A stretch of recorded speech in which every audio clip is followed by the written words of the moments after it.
اعوذ باللہ من الشیطان الرجیم بسم اللہ الرحمن الرحیم الحمد للہ رب العالمین والصلاة والسلام علی اشرف الانبیاء والمرسلین اما بعد فقد قال اللہ تعالی فی کتابہ المبین بسم اللہ الرحمن الرحیم واعتصموا بحبل اللہ جميعا ولا تفرقوا صدق اللہ العلی العظیم۔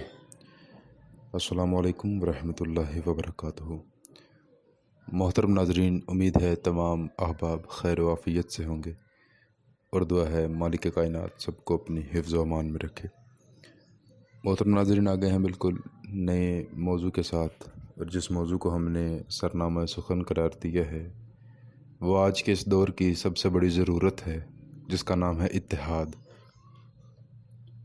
اتحاد آج کے دور کی اتنی اہم ضرورت ہے کہ اگر امت مسلمہ میں اس موضوع کو عام کر دیا جائے اور امت مسلمہ اس موضوع پر ہی اکٹھی ہو جائے تو طاغوت اور کفار کی یہ جرت نہیں ہو سکتی کہ وہ اس امت کو توڑ سکے۔ اس ضمن میں سورہ آل عمران کی آیت نمبر 103 کی تلاوت کا شرف حاصل کیا ہے۔ اللہ رب العزت نے ارشاد فرمایا، بسم اللہ الرحمن الرحیم واعتصموا بحبل اللہ جميعا ولا تفرقوا، کہ اللہ کی رسی کو مضبوطی سے تھام لو اور تفرقہ نہ کرو۔ اس آیت مجیدہ میں دو حکم اللہ نے واضح دیے کہ ایک تو اللہ کی رسی کو مل کے تھام لو اور دوسرا تفرقہ نہ کرو، یعنی کہ جب کوئی احکام الہیہ کی پابندی کرے گا، حضور علیہ الصلوۃ والسلام کی اطاعت کرے گا، ممکن ہی نہیں کہ وہ تفرقہ کر سکے۔ اور دوسری بات یہ کہی کہ تفرقہ نہ کرو، اس لیے کہ تفرقہ جو ہے وہ اللہ رب العزت کے نزدیک بہت برا ہے۔ حضور علیہ الصلوۃ والسلام نے قرآن مجید فرقان حمید کی تعلیمات سے انسانوں کے دلوں کو منور کیا، اور میرے آقا نے ارشاد فرمایا، مومنین آپس میں بھائی بھائی ہیں، سب کا خون ایک جیسا محترم ہے، غیروں کے سامنے یہ ہاتھوں کی طرح متحد ہیں۔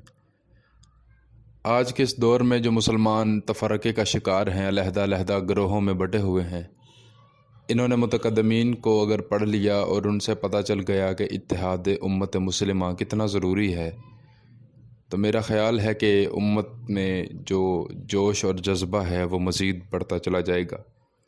جیسا کہ عبد الملک بن مروان کی حکومت کے زمانے میں مسلمانوں کے داخلی اختلافات بہت زیادہ ہو چکے تھے، اتنے زیادہ اختلافات ہو چکے کہ روم کے بادشاہ نے اپنے وزیروں کے ساتھ مشورہ کیا اور فیصلہ کیا کہ صورتحال سے فائدہ اٹھاتے ہوئے لشکر کو تیار کریں اور مسلمانوں پہ حملہ کر دیں۔ سب وزیروں نے اس بات کی تائید کی، لیکن ایک تجربہ کار وزیر تھا جو عمر میں ان سب سے بڑا تھا۔ اس نے اس مسئلے کی مخالفت کی۔ جب اس سے وجہ دریافت کی گئی تو اس نے کہا، میں کل جواب دوں گا، کل میرے پاس آ جانا۔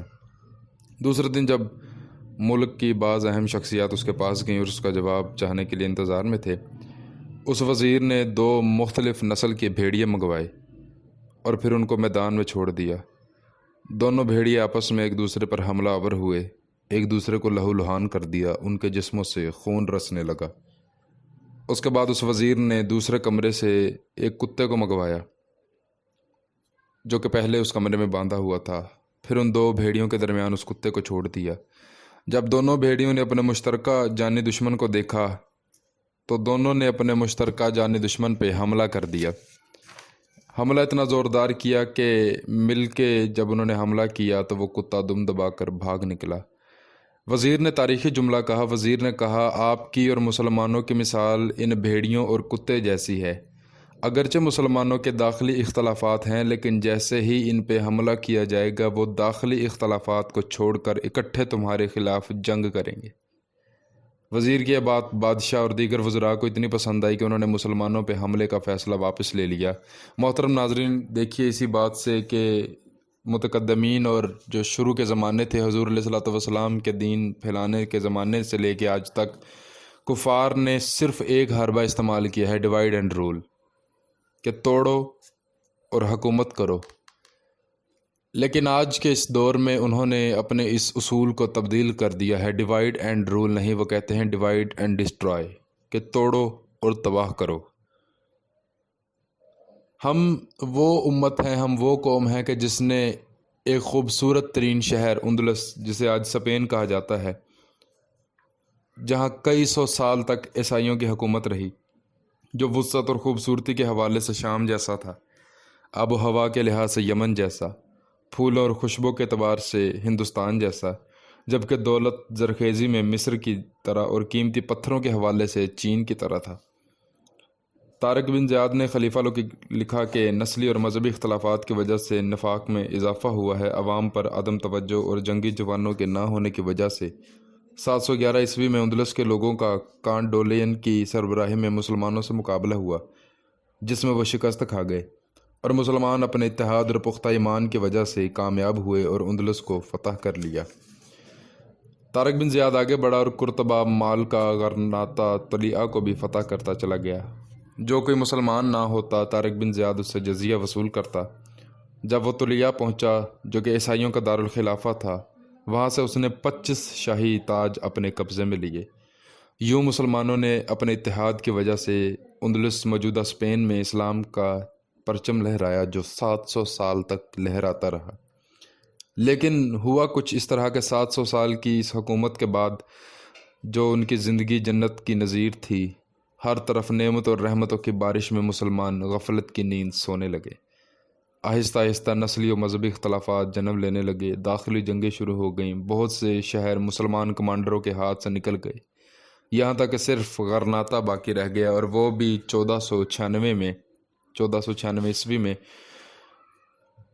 ان کے بادشاہ کے ہاتھوں فتح ہو گیا اور مسلمانوں کی حکومت کا سورج غروب ہو گیا۔ نوازہ نام کی عدالت لگائی گئی، جس میں وہ مذہبی سوالات پوچھا کرتے۔ جو کوئی کیتھولک عیسائی مذہب قبول نہ کرتا، اس پر ہر طرح سے ظلم و جور کرنا جائز قرار دیا جاتا۔ شروع میں اس نے مذہبی آزادی اور زبان کی آزادی دی، لیکن 1480 میں ظلم و بربریت شروع کر دی۔ اس نے 3000 مسلمانوں کو عدالت کے حکم کے مطابق زندہ جلا دیا۔ اس طرح اسقف اعظم نے حکم دیا، جتنے بھی عرب مسلمان ہیں، یعنی کہ ان کا جو پوپ تھا، اس نے حکم دیا جتنے عرب مسلمان ہیں، چاہے چھوٹے ہوں، بڑے ہوں، مرد ہوں، عورت ہو، سب کو قتل کر دیا جائے۔ ایک راہب نے بلدہ کے نام فتویٰ میں لکھا کہ جتنے بھی عرب ہیں ان کا عیسائی ہونا مشکوک ہے، اس لیے تمام عربوں کو، چاہے وہ کسی بھی مذہب سے ہوں، قتل کر دیا جائے۔ اتحاد کے بعد اختلاف کے نتائج جو اندلس میں رونما ہوئے، تاریخ ان سب کو لکھنے سے عاجز ہے۔ وہ تمام ظلم ناقابل بیان ہے، اور اس کی وجہ کیا ہے؟ وجہ صرف مسلمانوں کا اتحاد ختم ہو جانا۔ محترم سامعین و ناظرین، دعا ہے پروردگار عالم کے حضور کہ وہ ہمیں اتحاد جیسی نعمت پہ قائم و دائم رکھے اور دشمنان اسلام کو نیست و نابود کریں۔ ویڈیو پسند آنے کی صورت میں لائک کیجیے، ہمارے چینل کو سبسکرائب کیجیے، ویڈیو کو شیئر کیجیے اپنے دوستوں کے ساتھ، تاکہ وہ بھی اس معلومات سے استفادہ حاصل کر سکیں۔ اپنا بہت زیادہ خیال رکھیے گا، اس ناچیز کو دعاؤں میں یاد رکھیے گا۔ فی امان اللہ، اللہ حافظ۔